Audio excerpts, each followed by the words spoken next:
ربنا آتنا في الدنيا حسنة.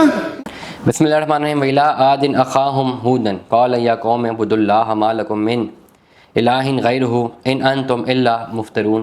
ترجمہ: اور ہم نے عاد کی طرف ان کے بھائی ہود کو بھیجا. انہوں نے کہا کہ اے میری قوم، تم اللہ ہی کی بندگی کیا کرو، اس کے سوا تمہارا کوئی معبود نہیں ہے.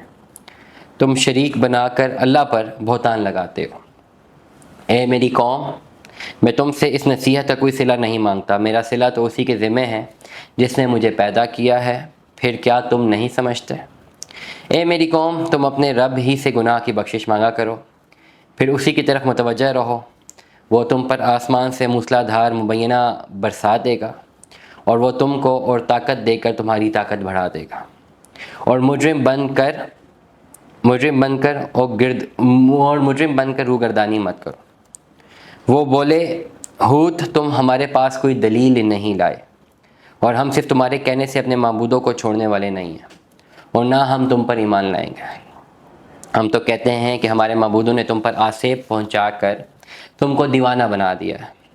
ہود نے کہا، میں اللہ کو گواہ کرتا ہوں اور تم بھی گواہ رہو کہ میں تو اس سے بیزار ہوں جس کو تم اللہ کا شریک بناتے ہو. اللہ کے سوا تم سب مل کر میرے خلاف تدبیر کر لو اور مجھے مہلت نہ دو.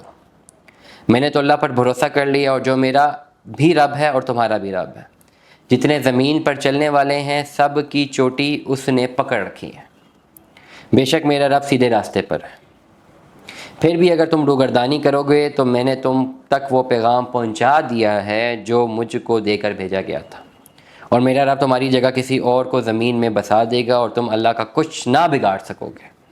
بے شک میرا رب ہر چیز کی حفاظت کرنے والا ہے. اور جب ہمارا حکم عذاب آ پہنچا تو ہم نے ہود کو اور جو ان کے ساتھ ایمان لے آئے تھے ان کو اپنی مہربانی سے بچا لیا اور ان کو شدید عذاب سے نجات دی. صدق اللہ العظیم. اللہ تعالیٰ ہمیں اس پر عمل کرنے کی توفیق عطا فرمائے.